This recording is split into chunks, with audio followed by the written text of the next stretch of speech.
when I lived in Hollywood, where I lived for about 20 years in California, one of my cool day gigs that I had was recruiting audiences for TV shows, the live audiences in front of the Chinese theater. So when the tourists would come to see the handprints, like in the forecourt and the Walk of Fame, I would approach them because I could recognize tourists from the Hollywood regular people, usually by their clothing or by the groups that they were with or whatnot. And out on the forecourt also is where they have the people that are dressed up as superheroes or Captain Jack Sparrow or Michael Jackson, and they bait SpongeBob, and they pose for pictures with the tourists for $1. They're not supposed to be there, but they allow them there because it's Hollywood, and it adds to the local color. And some of these characters are like sociopaths. You know, they can't work in an office. There's some really, like, I saw Lionel Richie once pull a knife on a tourist while looking exactly like Lionel Richie, long hat, and, you know, so it's like when they ask him for the assailant, they're like, Lionel Richie. Lionel Richie pulled a knife. Freddy Krueger got arrested one time because it turned out he had real blades, and he accidentally grazed somebody with it. And there's this one particular, there's like 4 Captain Jack Sparrows. One was a really surly, nasty pirate. And we had about 3 Batmans out there, and one of them was just a total sociopath, which is fitting because Batman is also a sociopath. But for some reason, this Batman liked to talk to me. And he was kind of whiny and just like, for some reason, he felt like I was the person that he could share this information with. So often he would talk to me about, like, his child support issues, or how his agent wasn't getting him work, and through his mask, full regalia, and I'd be like, or he bumps smokes off me all the time. I'd be like, dude, don't you have a utility belt and you get cash tips? Go get your own cigarettes, Batman. So one day, one of my friends comes out there, because all my friends at this point were all like rock and rollers. I lived in this building called Rock and Roll Hell, and right behind the Chinese theater, and so just a lot of musicians lived there.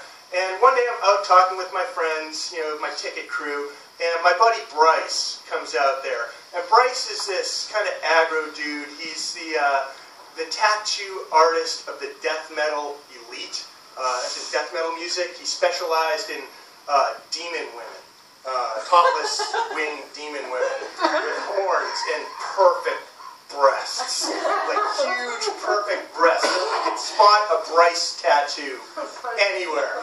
And so one day Bryce is out on the forecourt talking with me and a couple of my buddies, and the sociopath Batman happens to be out there, and he's posing for a picture with the tourists, and he takes his cape. He has this big cape, and he goes, you know, he does it for his pictures, but the cape has like these metal spikes that kind of keep it together. It's like an umbrella, you know? And so one of these spikes hits my buddy Bryce from behind, and so Bryce turns around and goes, hey, Bat Freak, watch what you do with that cape. If you fucking hit me again, I'm going to kick your ass. And Batman's like, oh, sorry about that. I'm taking a picture. And so then he goes back to the picture thing, and I'm going back, talking with Bryce, and we're hanging out. And all of a sudden, Batman, like, totally jumps Bryce from behind and, like, knocks him to the ground. And then he goes, and he opens his cape.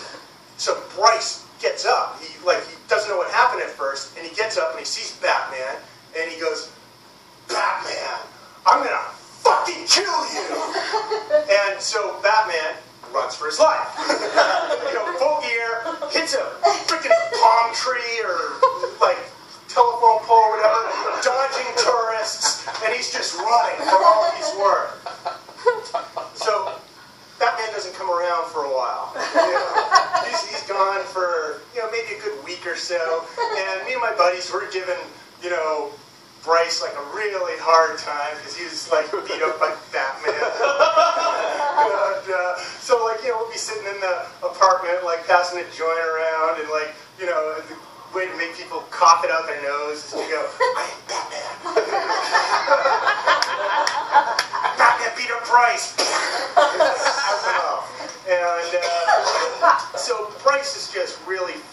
with this. So he comes up to me, he pulls me aside the apartment, and he says, Scott, who is Batman?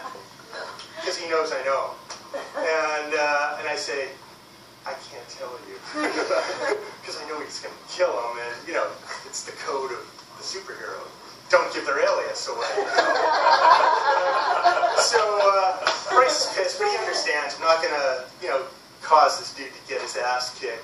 And so maybe a few days later, Batman comes back as Spider-Man.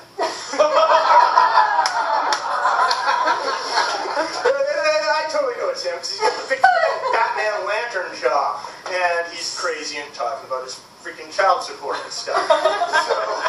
So Bryce comes out that day, and he goes to see us, and he decides he's going to find Batman on his own. So he walks up to Spider-Man, and he says, who is Batman? And he says, what do you think? We all hang out together? And, you know, so Bryce just gets really pissed, and he punches Spider-Man, and Spider-Man hits the deck, like right on the freaking stars, you know, in front of all the tourists. And I'm like, Bryce, we got to get out of here, you know, because you're going to get arrested. And so we're walking away, and I say to him, Bryce, how did you know Spider-Man was Batman? And he goes, he was? Fucking hate superheroes. Story number one.